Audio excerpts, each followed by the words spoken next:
ए रस्म करा दे नरके कर ले या समय आवनी जानी। सम का प्यारा धोला दर्जा सम बदल जबानी। ए रस्म करा दे नरके कर ले या समय आवनी जानी। राम राम जी। जय हिंद जय भारत सभी को। मैं आचार्य रवि कुमार एक बार फिर से आप सभी का स्वागत व हार्दिक अभिनंदन करता हूं। तो दोस्तों, समय समय पे आपके लिए जो हमने अनुभव किया है, जो प्रैक्टिकल फॉर्म में जिसके 100% रिजल्ट मिलते हैं, वही बातें आपको बताई जाती हैं। ठीक है, इसलिए सबसे अलग अपने टॉपिक्स होते हैं और बातें होती हैं, और इसलिए हमने एस्ट्रोलॉजी को चुना भी है, ताकि इस लाइन को भी हम जितना हो सके अच्छे लेवल पे ले जा सके। तो जैसा कि हम कुंडली में देखते हैं ना दोस्तों दोस्तों तो वहां पे जो रेमेडी होती है ना, रेमेडी उपचार बोल लो, ठीक है, या फिर आप ये बोल लो उपाय, तो उसमें आज के दिन वो बुरा हाल कर रखा है, ये पहन लो वो पहन लो। हालांकि उसका कुछ इफेक्ट पड़ता है, लेकिन परमानेंट इलाज नहीं होता भाई। वो जैसे अंग्रेजी दवाएं होती है ना, ऐसे दबा देती हैं एक बार, लेकिन जो आयुर्वेदिक दवाएं जड़ से रोग काटती हैं। तो मैं हमेशा दोस्तों वो कभी भी ऐसे टेम्परेरी इलाज नहीं बताता, परमानेंट इलाज बताता हूँ। जैसे किसी कुंडली में सूर्य चंद्र खराब है, तो यहाँ पे ये रिप्रेजेंट कर रहे हैं माता पिता को, मैं उन्हें डायरेक्ट बोलता हूँ भाई उनकी सेवा करो, उनके साथ टाइम वेस्ट करो, उनका सम्मान करो। किसी का मंगल खराब है तो उसके भाई के लिए बोला जाता है, या पितर दोष है तो मैं डायरेक्ट भाई पीपल लगाओ, 11 पीपल त्रिवेणी लगाता हूँ उनके हाथों से। तो ऐसी बहुत सारी बातें हो जाएंगी दोस्तों, लेकिन शॉर्ट में आज पूरी दुनिया का सबसे महत्वपूर्ण टॉपिक पे बात करेंगे, सबको जो जानना जरूरी है आज के दिन। और जिसने उस चीज को जाना, उसकी नैया होगी दोस्तों पार। जी हाँ, आज मैं आपको बताऊंगा सफलता का मंत्र 3। इससे पहले मैं 2 वीडियो बना चुका हूँ। एक तो हमने किसके ऊपर बनाई थी, जो इस दुनिया के अंदर हमें लेके आया, और एक ब्रह्म मुहूर्त पे बनाई थी। तो ये तीसरी है, ये जो दोनों काम नहीं कर सके, जो 4 बजे भी नहीं उठ सके, जो अपने माता पिता के लिए भी कुछ नहीं कर सके, नहीं बनती उनकी, या कुछ भी रीजन हो, तो तीसरा 3 नंबर का उपाय बता रहा हूँ, आज ध्यान से सुन लेना, गांठ बांध लेना। तो बात ऐसे है भाई, इस दुनिया के अंदर जो हमेशा से और आगे भी, जो पीछे भी और आगे भी हमेशा बलवान रहा है, वो है समय। समय से बढ़ के कुछ भी नहीं है दोस्तों। समय ही आपको जीरो से हीरो बना देता है, और हीरो से जीरो बना देता है।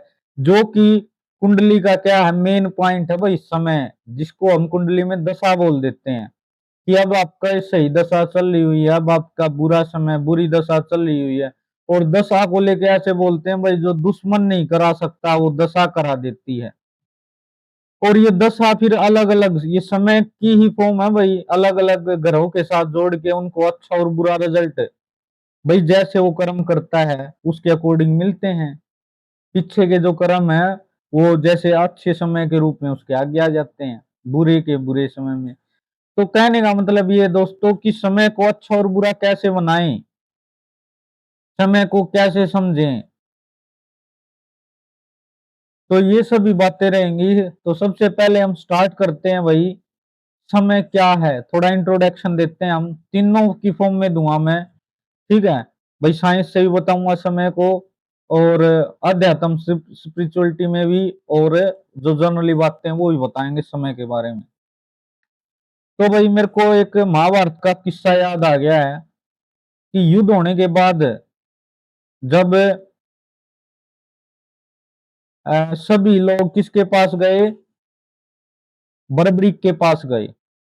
और बर्बरीक से जब उन्होंने पूछा कि भाई सबसे अच्छा युद्ध योद्धा कौन है, सबसे अच्छा युद्ध किसने लड़ा, तो उन्होंने पता है क्या जवाब दिया था, उन्होंने दिया था कि मेरे को तो भाई चारों तरफ एक ही चीज नजर आ रही थी, वो था श्री कृष्ण का चक्कर, वो ही दोनों तरफ ऐसे घूम रहा था। और चक्कर किस चीज को रिप्रेजेंट कर रहा है? समय को, काल को। तो वही समय के कारण ही कोई भी जीरो हो जाता है और कोई भी हीरो हो जाता है। ठीक है, इसलिए महाभारत जिसने भी देखा होगा तो स्टार्टिंग में ही एक पहिया नजर आता है जो समय का प्रतीक है, और वो क्या बोलता है कि मैं समय हूं, ना मैं रुकता हूं ना मैं थकता हूं, ऐसे ही आगे बढ़ते रहता हूं।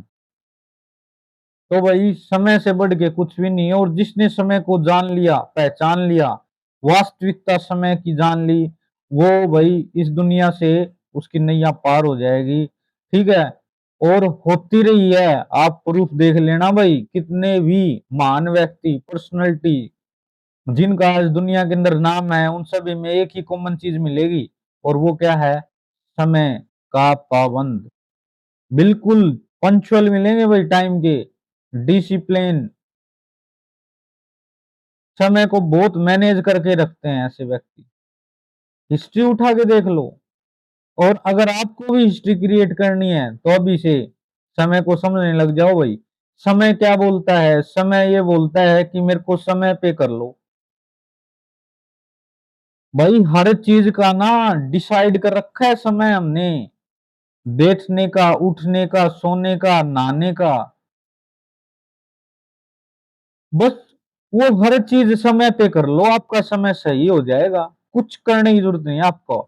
आपके अंदर ऑटोमेटिक विवेक जागृत हो जाएगा अगर मैनेजमेंट आपने हर काम को समय पे कर लिया। पढ़ने का समय है, मैं बोल रहा हूं, आप कितना ही डीपली जा सकते हो भाई। मानव जीवन को भी 4 आश्रमों में डिवाइड कर रखा है, वो समय ही तो है कि भाई 25 साल तक ब्रह्मचर्य आश्रम रहेगा। तो उस समय में आपको क्या करना है? पढ़ना है, सीखने पे जोर देना है। फिर आपका गृहस्थ जीवन आता है, ऐसे ही अलग अलग है। और आज के दिन त्राही त्राही क्यों हो रखी है चारों तरफ? क्योंकि लोगों ने समय का क्या कर दिया है? अपमान कर दिया है, या लोग खुद ही अपने समय को खराब कर रहे हैं भाई, और दोष दे रहे हैं औरों को, कर्म को।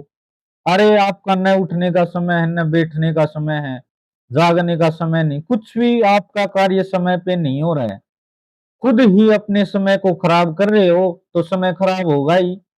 और समय खराब होगा तो आपको पता ही है भाई, जीवन क्या रहता है? नरक के समान हो जाता है जीवन। इसलिए अपने समय को अच्छे से मैनेज करो भाई। वानप्रस्थ जीवन के अंदर क्या बता रखा है भाई? 40-50 साल होने के बाद आपको वानप्रस्थ जीवन जीना है, 40 के बाद। तो फिर जीवो ना आप, उसके नियमों पे खड़ा उतरो। उसके बाद संन्यास जीवन आता है। कोई समय तो हर चीज का डिसाइड कर रखा है भाई, समय उसको फॉलो करो। नहीं करोगे तो फिर कष्ट ही पाओगे। फिर जीवन आपका कुछ कुछ भी नहीं है, नरक के समान है। कुछ आए हो तो करके जाओ। इसलिए एक लाइन के अंदर आपको समझ में भी आ गया कि समय पे ही जिसने हर काम समय पे कर लिया, उसने अपना समय सही कर लिया। एक लाइन में, अगर कामों को सही समय पे नहीं कर रहे हो तो अपने समय को खराब कर रहे हो, और फिर खराब समय आपको पता ही है क्या हालात कर देगा। तो दोस्तों, कभी भी समय को नष्ट न करो। ठीक है, जो जो एक मनुष्य जीवन के अंदर, मनुष्य जीवन क्या है? समय ही तो है। एक समय आए थे और एक समय चल जाएंगे भाई। मैं इसका वर्णन नहीं करता, समय इतनी बड़ी चीज है। समय का आप दर्शन भी करोगे ना, समय, ये इनसे अलग अलग वर्ड निकल जाएंगे भाई। जो माया की तरफ अपना पूरा जीवन दे रहे हैं वो समय है, लोग इन्वॉल्व रहते हैं उसमें। और भी जो मेन बात है वो ये है कि जैसे अब मैं साइंस के अंदर थोड़ी आपको बताऊं ना, साइंस के अंदर समय क्या है, टाइम क्या है। तो दोस्तों, उसके अंदर भी वही साइंस ने बिल्कुल डिफाइन नहीं कर रखा है एग्जैक्टली कि समय ये चीज है। उन्होंने, मैं भी साइंस का स्टूडेंट रहा हूँ, तो उन्होंने डायरेक्ट यही बता रखा है, जैसे अल्बर्ट आइंस्टीन ने बता रखा है, what a clock read is called time. भाई घड़ी किसी टाइम पर क्या बता रही है, क्या शो कर रही है, वो समय है, ये बता रखा है। स्टीफन हॉकिंग ने व्हाट इज टाइम पे पूरी क्या दे दी है, बुक लिख के गए थे वो, लेकिन प्रॉपर डेफिनेशन नहीं दे पाए भाई उन्होंने भी। ऐसे ही घुमा रखा है बातों को। जैसे आप बुक में ही पढ़ते हो कि पहले अनसाइन टाइम में हम टाइम ऐसे देखते थे, मून रोटेशन से डे नाइट बनते हैं, फिर मंथ बनते हैं, रोटेशनल मोशन से वही ईयर बनते हैं, विंटर वेदर बनते हैं। ऐसे समय को इन्होंने डिस्क्राइब कर रखा है भाई सेंचुरी में ऐसे करके। ऐसे तो जीरो से हम बनाएंगे भी वीडियो, भाई कहाँ से समय एक पल क्षण बहुत, और लास्ट तक आपके भाई ब्रह्म दिन से लेके या सतयुग युगों तक बहुत बड़ा टाइम की यूनिट हो जाएंगे ये तो। लेकिन टाइम तो नहीं डिसाइड कर रखा है, टाइम एक्चुअली में होता क्या है। टाइम को कुछ साइंटिस्ट 4 डायमेंशन मानते हैं, 4D। और जिस दिन हमने टाइम को समझ लिया ना, हम भी भाई एक्चुअली में क्या कर पाएंगे, क्या कर पाएंगे, पास्ट और फ्यूचर में जा पाएंगे अगर टाइम को समझ लिया तो। ठीक है। और समझ, और समझा भी है वही अध्यात्म के अंदर, जो टाइम को समझ जाता है उस समय से जो परे हो जाता है परलोक, इस लोक से वो क्या हो जाता है, परलोक में भी जा सकता है, आ सकता है, जिसने समय को समझ लिया। कितने ही नाम है ग्रंथों में अपने, या जो महाकाल हैं। ठीक है। महाकाल कौन है, काल के भी, काल से भी बड़े हैं वो, उन्होंने समय को कंट्रोल कर रखा है इसलिए वो महाकाल हैं। ठीक है। जो शिव शक्ति, ये अलग बातें आ जाएंगी, लेकिन बात को समझो भाई। समय के बारे में आज हम चर्चा कर रहे हैं, बहुत ही ज्ञान विषय है। जिसने समय समझ लिया ना, मतलब फिर वो अच्छे से समझ में आ गया तो भाई उसके जीवन फिर तो सफल ही होगा। ठीक है। किस समय पे क्या चीज करना चाहिए, किस समय पे क्या चीज बोलनी चाहिए, ये चीज समय ही आपको सिखाएगा। हाँ, ये तब तक नहीं आ सकती चीजें आपको जब तक आपका साथ पर, जब तक आप ईश्वर की तरफ नहीं दौड़ोगे, जब तक आपका विवेक जागृत नहीं होगा। इनको करने के कुछ प्रोसेस होते हैं भाई। जो भक्ति लोग क्यों करते हैं, भक्ति इसलिए करते हैं ताकि मन साफ हो जाए। जो गंद भरा पड़ा है मन के अंदर वो साफ रहे, हमारा मन, हृदय साफ रहेगा तो ऑटोमेटिक कुछ करने की जरूरत नहीं, ईश्वर आपको आगे ऑटोमेटिक बढ़ा देंगे। आपका विवेक ऑटोमेटिक जागृत होगा, आपको पता लग जाएगा सही गलत का। तो कहने के लिए तो बहुत सारी बातें हैं भाई। और थोड़ा मैं वैदिक के बारे में बताऊं ना, वैदिक फिजिक्स के बारे में, जो हमारे ग्रंथों में भाई आचार्य अग्निहोत्र साइंटिस्ट हैं इंडिया के अभी, उन्होंने तो क्या कर रखा है, समय को तत्व, काल तत्व के रूप में डिफाइन कर रखा है उन्होंने रश्मियों के अंदर। भाई पहले जैसे अंधकार में था, फिर ये प्रकृति तत्व बना, फिर ये ऐसे 17-18 तत्व उन्होंने एक के बाद एक बनते गए। तो उसमें उन्होंने काल को डिफाइन कर रखा है, काल समय तत्व। जो मॉडर्न फिजिक्स से आज आगे है, मॉडर्न फिजिक्स तो इलेक्ट्रॉन प्रोटॉन तक रह जाती है, लेकिन उन्होंने उसके आगे भी 7 जनरेशन तक बता रखा है भाई। बिल्कुल जो स्ट्रिंग थ्योरी होती ना, वाइब्रेशन की फॉर्म में पार्टिकल्स मिलने लगते हैं, पूरा यूनिवर्स साउंड से बना है। चलो ये टॉपिक से भटक जाएंगे, आज के दिन हम समय की बातें करेंगे। तो दोस्तों, अपने समय को जानो और समय का सदुपयोग करो, इसलिए बोला जाता है भाई, बहुत जोर दे के बोला जाता है, और सभी को ये बातें पता है। लेकिन इसके बारे में जब सोचोगे ना आप, तो इससे डीपली, इससे मोस्ट इम्पोर्टेंट टॉपिक नहीं मिल सकता भाई दुनिया के अंदर। अपने समय को सही करो, इसका एक ही मंत्र है। हर काम का समय डिसाइड कर रखा है, आप उसको पहचानो कि ये काम किस समय करते हैं और क्यों करते हैं, हर चीज का लॉजिक मिलेगा आपको। तो ज्यादा बातें नहीं कहेंगे भाई। अगर आपको वीडियो पसंद आई, और ऐसे ही आपको आगे वीडियो बनाते रहेंगे भाई। क्यों बनाते रहेंगे, मैं आपको आज ये भी स्पष्ट बता देता हूँ कि आप देखते होगे जिसको भी 2-3 या थोड़ा सा भी नॉलेज हो जाती है, ज्ञान हो जाता है, वो क्या करने लगता है भाई, वो उसको डिस्ट्रीब्यूट करने लगता है। और दूसरे लोग इसको नेगेटिव वे में लेते हैं, जबकि ये पॉजिटिव चीज है। नेगेटिव क्यों लेंगे, ऐसे बोल लेंगे थोड़ा ज्ञान होते ही लग गए भाई बताने, ज्ञानी बन जाते हैं थोड़ा कुछ बनते ही। तो भाई इसकी रियलिटी ये है, हमें जिसको भी थोड़ा बहुत ज्ञान हो जाता ना, थोड़ा भी 1% भी अगर आपको नॉलेज हो जाती है, तो भी उसके अंदर फर्स्ट थिंग यही आती है कि ये चीजें या ये चीजों को जितना आप दूसरों के लिए लगाओगे, दूसरों की भलाई करोगे, तो इसमें आपकी भलाई होगी। यहाँ पे न्यूटन थर्ड लॉ भी तो लग रहा है, action and reaction are equal and opposite.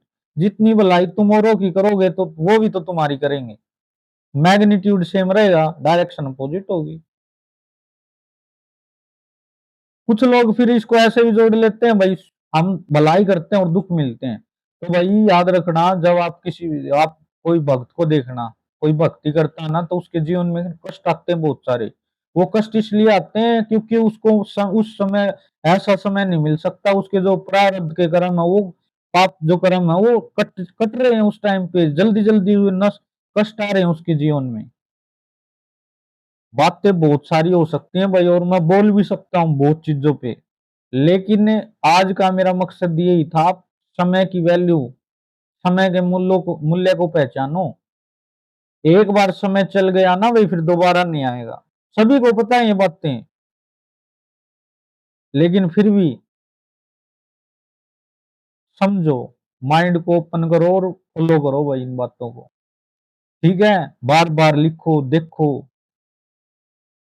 तीन जो मेथड है, दो मेथड इससे पहले बता चुका हूं मैं जीवन में सफलता के लिए, ब्रह्म मुहूर्त में उठने वाला, और सेकंड माता पिता के लिए। जिसने ये वीडियो नहीं देखी है पहले वाली, तो वो भी देख लेना। और जिसको ये वीडियो अच्छी लगे भाई, सभी अपने बच्चों के साथ, अपने रिलेटिव, परिवार, फैमिली, सबके साथ शेयर करो। ठीक है, तो जय हिंद, जय भारत दोस्तों।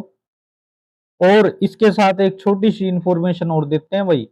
भाई फिजिक्स लाइन से जुड़े हुए हैं तो आपको फिजिक्स से जोड़ के स्पिरिचुअलिटी बताएंगे जितनी होगी, या फिजिक्स के कॉन्सेप्ट ऐसे जो सभी को जानने चाहिए। कॉन्सेप्चुअल क्वेश्चन लेके आएंगे आपके लिए, वो भी सीरीज जब भी टाइम मिलेगा ना बनाते रहेंगे धीरे धीरे। राम राम।